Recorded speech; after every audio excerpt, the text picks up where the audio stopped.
अस्सलाम वालेकुम, welcome to the show सोच विचार। और आज जिस टॉपिक पर हम बात करने लगे हैं वो बहुत ही बेसिक है, लेकिन बहुत इम्पॉर्टेंट है कि हम हलाल और हराम की अंडरस्टैंडिंग कितनी रखते हैं और उसकी इम्पोर्टेंस क्या है to understand true sense of it. जैसे कि हम जब कोई भी सब्जेक्ट पढ़ाने लगते हैं, आप स्कूल में देखिए, कॉलेजेस में देखिए, या हम कोई भी फॉर दैट मैटर हम कोई भी आर्ट सीखने लगते हैं, हम कोई भी हुनर सीखने लगते हैं, तो सबसे पहले हम उसको स्टार्ट कराते हैं उसकी डेफिनेशन से, कि इसका मतलब क्या है। और जब तक हमें उसकी डेफिनेशन समझ नहीं आती, हम उसकी डिटेल और डेप्थ में नहीं जा सकते। तो इसी तरह इसका मकसद ये है हमारा टॉपिक को चूज़ करने का, कि हलाल और हराम का बेसिक कॉन्सेप्ट क्या है और उसकी अंडरस्टैंडिंग किस तरह डेवलप की जा सकती है और किस तरह हम उसको ग्रास रूट लेवल से ही स्टार्ट कर सकते हैं। So for that we have a guest who is very educated and who has a very thinking critical mind. His name is Zaryab Hashmi. He's a poet, philosopher and social analyst. Assalamu alaikum. Once again, welcome to our show.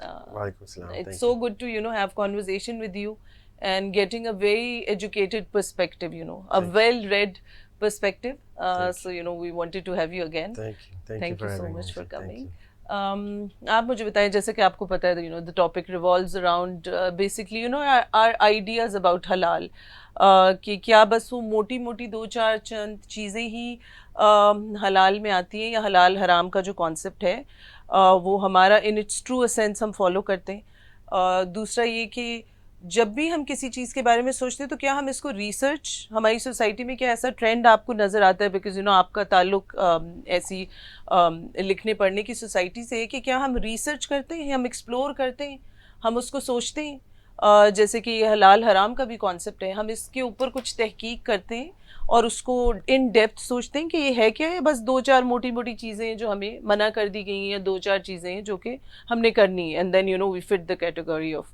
Doing everything right.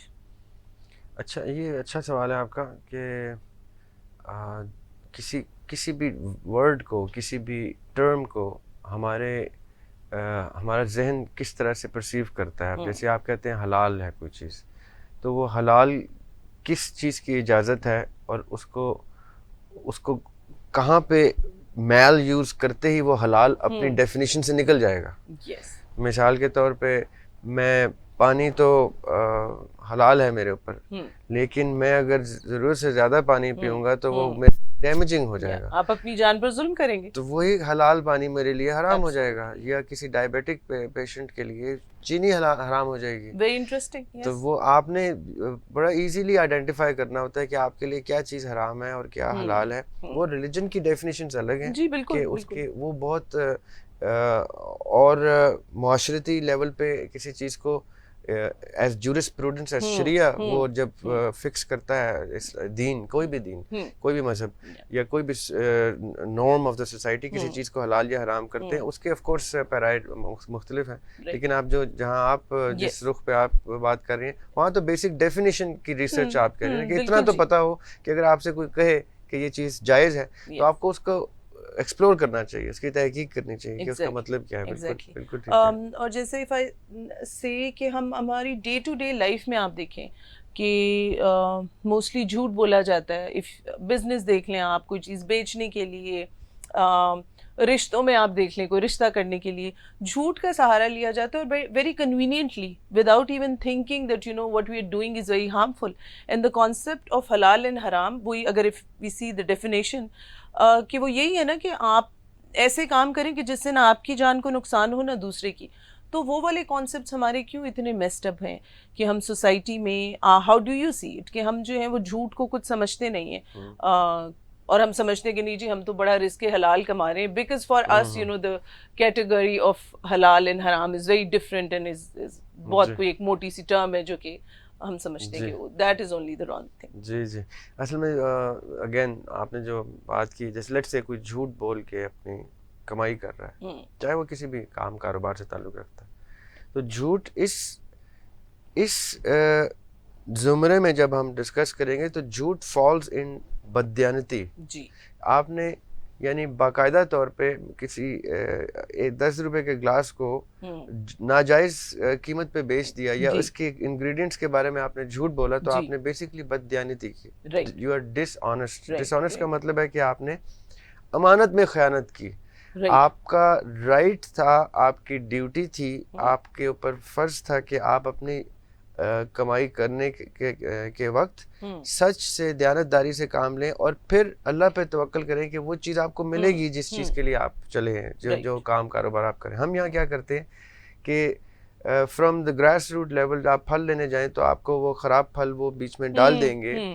ये जो बददयानती है, ये आपकी बात दुरुस्त है कि by definition वो कमाई जो बददयानती की या झूठ की बेस पे खड़ी है, वो कमाई हलाल नहीं होनी चाहिए। बाय डेफिनेशन वो हलाल की डेफिनेशन से निकल गई, बाय डिस्क्रिप्शन वो हलाल की डेफिनेशन में नहीं। लेकिन हम क्यों कहेंगे? हम तो बड़े घर आके कहेंगे मैं इतनी मेहनत करता हूँ, इतनी ख्वारी करता हूँ, और आके मैं ये हलाल रोजी टेबल पे रखता हूँ, जबकि मैं ये जानता हूँ कि मैंने झूठ पे या बददयानती से वो पैसे कमाए हैं।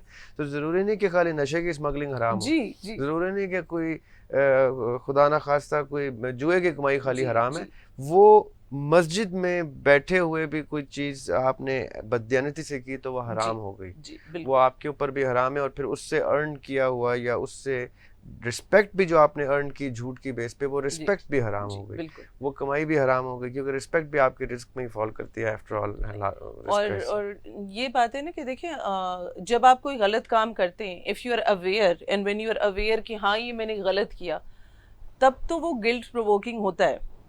तो मसला यही है, आई थिंक यहीं पे हमारा कहीं कुछ गलतियां हमसे होती हैं कि वो क्योंकि हम उसको ऐसे जितना गलत या हलाल या हराम के ज़ुमरे में लाते नहीं हैं, तो हमारा गिल्ट प्रोवोक नहीं होता। एंड व्हेन आपका गिल्ट प्रोवोक नहीं हो रहा, जब आपको पता नहीं चल रहा कि मैंने कुछ गलत किया है जिससे नुकसान और लोगों का भी है, मेरा अपना भी, और साथ आपके ज़मीर का है सबसे बड़ी बात, यू नो, क्योंकि जब आप इन्वॉल्व होते हैं किसी भी रॉन्ग डूइंग में, तो जो आपके ज़मीर की के साथ हो रहा है, जो उसकी मौत हो रही है, I think that makes you then a person who would not care about anything, you know, any wrongdoing, because it starts from a little things कि आपने छोटा झूठ बोला एंड फिर आपने बड़ा बोला। तो आई थिंक ये चीज़ हमें बहुत अपनी डे टू डे लाइफ में डीलिंग्स में देखने में मिलती है।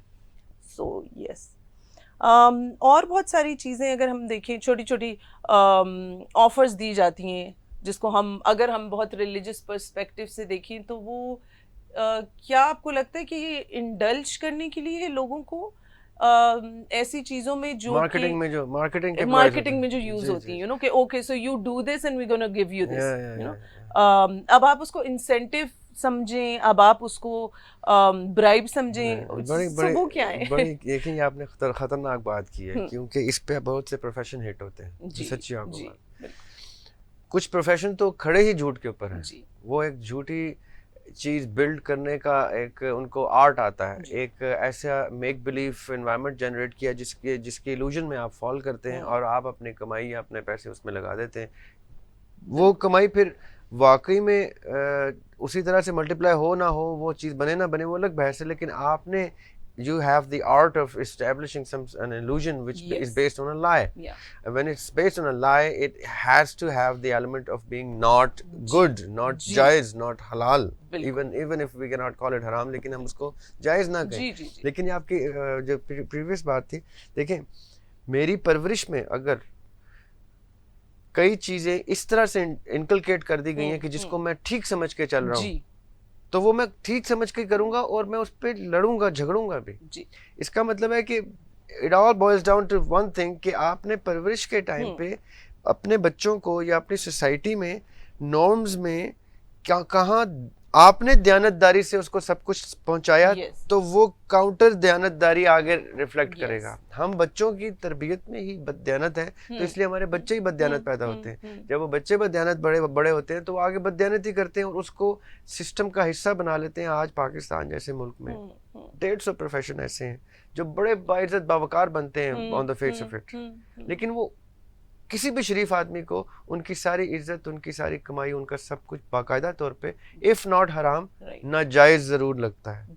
क्वेश्चनेबल लगता है। आजकल तो वैसे ही प्रचार इस चीज की है कि फलां ने ये कर दिया तो फलां ने वो कर दिया, वो करप्शन था। तो अब जाके यानी 75 साल के बाद पाकिस्तान को करप्शन वर्ड की एसेंस पता चलनी शुरू हुई है। अब शायद नस्ल सिविलाइजेशन तो ऐसे ही ग्रो होती हैं। 100 साल लगेंगे पाकिस्तान को, तो शायद 100 साल के बाद पाकिस्तान उन मुल्कों के बराबर, उन सिविलाइजेशंस के बराबर खड़ा होगा जो सदियों की एस्टैब्लिश्ड सिविलाइजेशन है। Pakistan is a very tiny little boy और girl on the map. She is growing and she is growing well माशाल्लाह नाउ। ठीक है, बहुत टफ टाइम से गुजरे, अभी भी हम अपनी सोसाइटी में बिल्कुल इस चीज को part and parcel of our nourishment बना लें कि हमने दयानतदारी, सच, हकीकत, तहकीक, रिसर्च, ये सब चीज़ें अपने बच्चे को सिखा दी तो हमारा बच्चा आगे भी दयानतदारी से और हक बात से करेगा। I believe we will go there, we will reach there इंशाल्लाह। बिल्कुल, आपका जो पॉइंट है ना कि अब जाकर हम आवाज़ उठा रहे हैं और अब जाकर हम समझ रहे हैं कि करप्शन है क्या। तो बात वही है कि जब आप अवेयर होंगे तो फिर आप कोई स्टेप लेंगे ना। Once you are aware that okay this is what is happening is not right, उस पर आवाज तभी उठाई जाती है और वो एक फिर कुछ सालों का प्रोसेस है।